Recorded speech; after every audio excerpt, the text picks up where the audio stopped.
Et puis, quelques jours seulement après l'élection de Miss Nord-Pas-de-Calais, la polémique retentit. Deux Miss affirment que l'élection de Laurine Marico, la gagnante, a été inéquitable. Selon la première dauphine Charlotte Bob, Miss Pével, Laurine Marico aurait par exemple bénéficié de faveurs.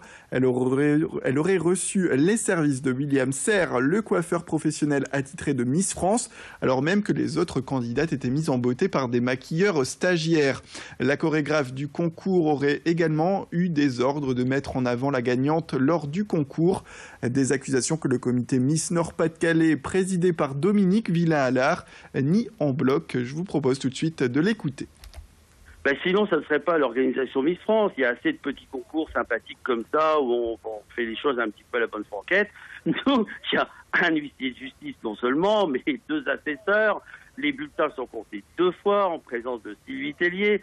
Le jury, de toute façon, n'a fait qu'entériner le vote du public depuis 3 ans. Ça veut dire que quand on a 4000 personnes, c'est impossible, même si on arrive avec 2 autobus de supporters, de modifier ou d'influer sur le choix du public. C'est pas possible.